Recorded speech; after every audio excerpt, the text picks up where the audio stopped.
Hi, Krista Mashore, Homes by Krista. This is your March monthly market report to tell you what's happening across the nation and in your local market, whether or not now is a good time to buy. You can count on me delivering this to you once per month to give you accurate current information about what's happening in our marketplace. So let's take a look at what's going on. So, existing home sales. This is a report that's done year over year by region. So from this same exact time last month across the United States, we are up 11%. In the West, where we currently live, we are up 8.3%. So home sales are up 8.3%. That's really, really good for our real estate economy. Let's talk about this. So the Urban Land Institute, Emerging Trends in Real Estate in 2016, he said, you can never forget about cycles, but the next 24 months look doggone good for real estate. That's good news for us. If you own a home or you're thinking about buying a home, that looks great. So now let's talk about households in the United States. Over the next 3 years, we're anticipating a 4.8% projected growth of new households being formed over the next 3 years. So right now we're at 123.9 million. That's going to rise, ladies and gentlemen. So we have a 5.95 million households that are anticipated to be forming in the United States. According to the Urban Land Institute, another 2015 trend was that millennials and baby boomers would be emerging into the market over the next 5 years. This could have a significant positive impact on housing. Millennials buying their first home and baby boomers either downsizing or retiring to a new home or perhaps purchasing a second one. What does this mean for our real estate economy, ladies and gentlemen? This means that we are going to continue to increase. So Lawrence Yun, NAR's chief economist, basically said that we're heading into this new spring buying season and we don't have enough current inventory to meet our current demand. Now let's talk about home prices and what we forecast that home prices are going to do. Okay, this is really important for people who are thinking about buying and of course for people who are thinking about selling and buying a new home. One objection that I get a lot of time from sellers is they say, you know, Krista, I want to wait until my home has more appreciation or I have more equity in it. And what I tell them is if you're buying and selling at the same time, it's relevant, right? If you're waiting to have appreciation, well, the next house that you're planning on buying obviously is going to increase as well. So it doesn't really make sense to wait if you have to buy and sell. Now let's talk about housing supply. How much supply do we have? So let's take a look just from August on until January, very, very recent. You can see that we have a negative housing supply, that we are lacking supply in regards to how much demand that we're having for housing. Now let's talk about what this means, okay? So when we talk about housing supply and how much inventory we have or how long it will take houses to sell. So for example, if you, with all the inventory that we have right now, if it would take less than 6 months to sell all of the inventory that we currently have, it's considered a seller's market, okay? If we have between 6 and 7 months of inventory, that's a neutral market, and anything 7 months and more is considered or 7 months and greater is considered a buyer's market. So right now, let's look at what kind of market we're currently in. So look at months of inventory. So remember, 6 and below is considered a seller's market, and we are having 4.6 months of inventory still under the 5 and all the way down from December and January to 3.9 and 4%. This is a really great thing to think about. Many times sellers will tell me, I think it's a really bad time to sell during the holidays. Well, if you look at this, December and January, it's the lowest throughout the entire year. So that means what? Selling in December and January is actually a really, really good time because the average seller thinks it's not a good time or they don't want to be bothered by the holidays and such showing their home. So a lot of sellers will take their house off the market, but buyers are still looking, all right? So that suggests that it is actually a good time to sell during the holiday season. Okay, so let's talk about quarter over quarter change at in the entire United States at the median home price. So from quarter 3 of 2014 compared to quarter 3 of 2015, we saw a 5.5% increase in the median home sales price of homes. From quarter 4 of 2014 to quarter 4 of 2015, we saw a 6.9% increase in home pricing. That's looking really, really good for us, ladies and gentlemen. So now this graph talks about a year-over-year average increase in percentage price per region, okay? So if you look at the Pacific, we're almost at 8% increase, okay? There's a total of a 5.7% increase in all of the United States, USA average. In the mountain zone, we have an 8.53% increase, and we have a 5.7% increase in the west, northern, central region. Eastern is 4.3, the Middle Atlantic 2.6, and you can see South Atlantic 6.2 and New England 3.1. Let's make this a little bit more state specific. So we're in California here, right? So we have a 7.1% year over year from this time last year to this time right now this year. We had a 7.1% increase in California. What is that telling you? Housing is very stable. We're continuing to have more appreciation in the homes that we're owning. This is a good sign for homeowners. Now this talks about quarter over quarter, the quarter over quarter percent change. Again, we're going to focus on, this is the entire United States, we're going to focus on where we live right here in California. We have a 1.7% quarter over quarter percent increase. So now we're going to talk about the home price expectation survey. This is made up of a nationwide panel of over 100 economists, real estate experts, and investment and market strategists. What do they expect to happen in home prices over the next several years? Okay, before we get into that survey, let's talk about average annual appreciation. Okay, from 1987 to 1999, this was pre-bubble. All right, we had a 3.6% appreciation in home values. And then from January 2000 to May of 2007, we had a 6.9% increase right when the bubble hit. I remember it almost seemed like it happened overnight. There was just an enormous amount of houses on the market, and nothing was selling. It was really, really sad. And then from June of 2007 to December of 2011, when we had all the foreclosures and the short sales, we had a 5.2 in negative appreciation for homes across the United States. And then from January 12 to January 2012 till December of 2015, we see a recovery. We have a 4.5% annual appreciation across the United States.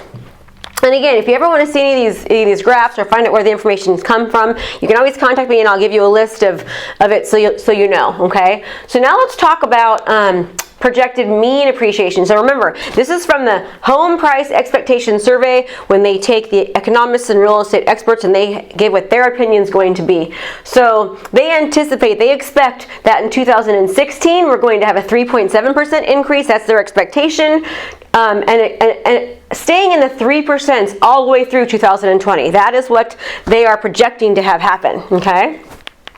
Now let's talk about the same, the cumulative house appreciation through 2020. Again, this is from the Home Price Expectation Survey, 2016 quarter one. Let's talk about the bulls, okay? The people that always see the house, the glass all the way full, what they are anticipating. So they anticipate a 25% increase, okay, over the next 4 years through 2020. So then we have your normal projection. So the average person that kind of isn't really a bull and isn't really a bear, they're just kind of normal. They anticipate a 17.7% increase, and the bears, the ones that are really very easygoing and they don't like to take much risk, they think that we're going to have a 10.9% appreciation over through 2020. So, and this poll is taken from people that really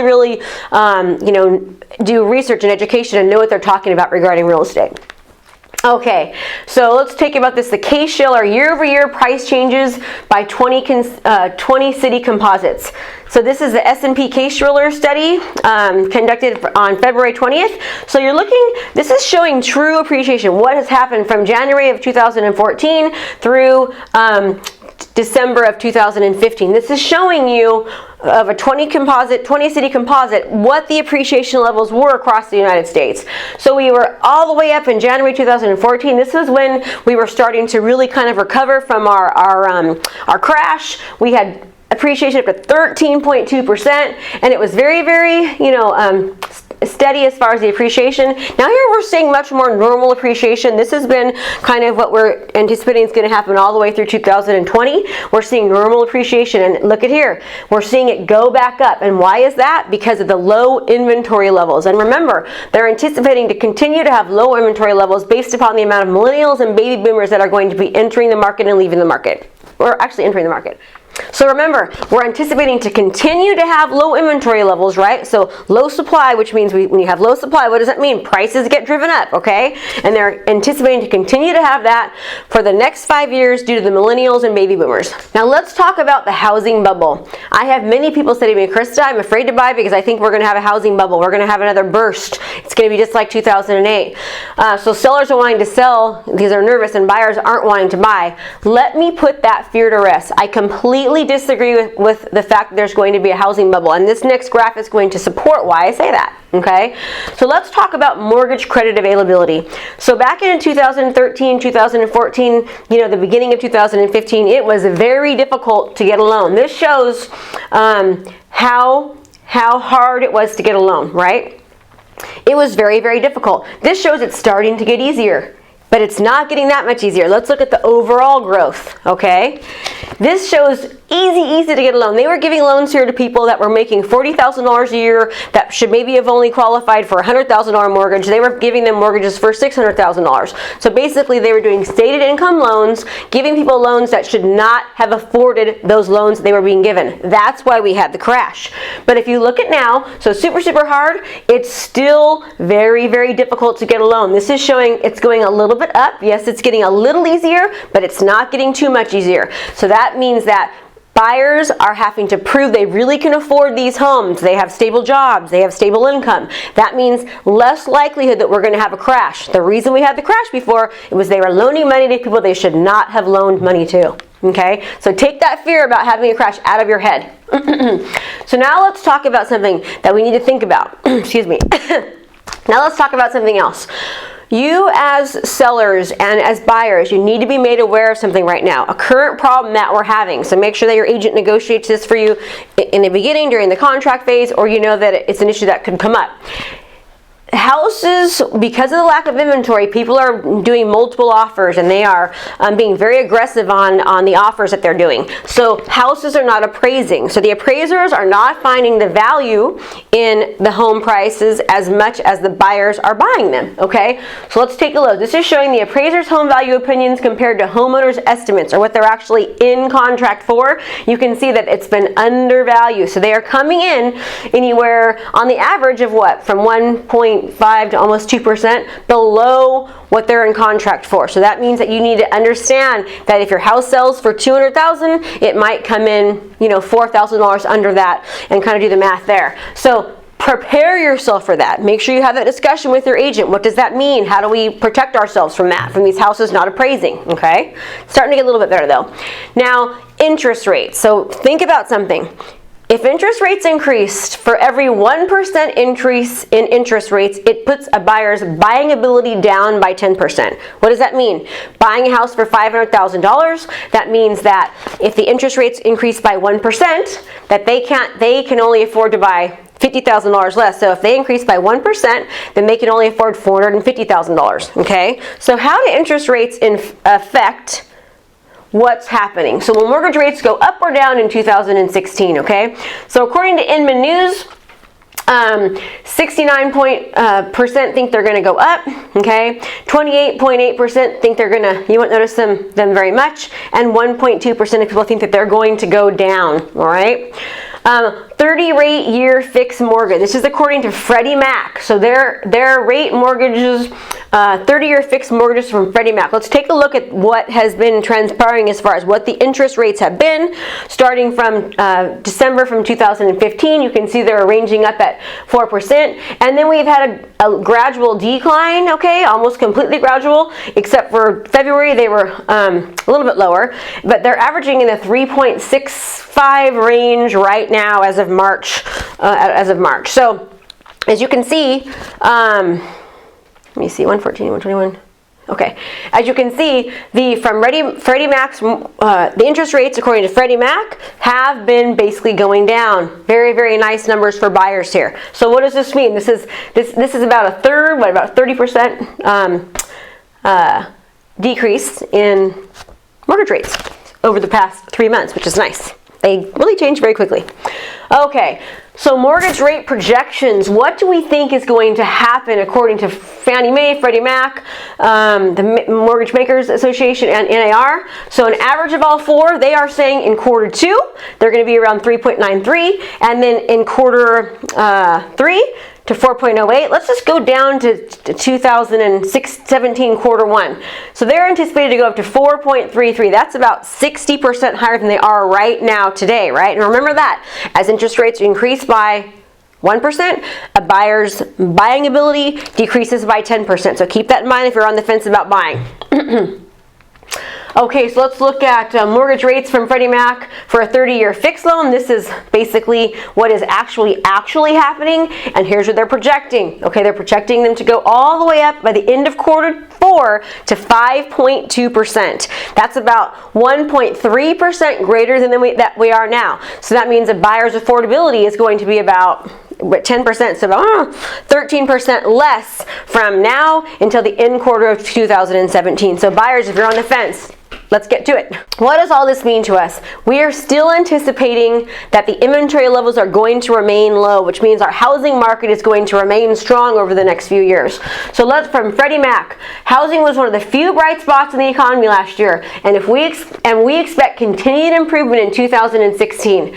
The gap between demand and supply will not be closed anytime soon. Thus, we project continued house price appreciation in 2016. Rent growth will remain above long-term averages this year.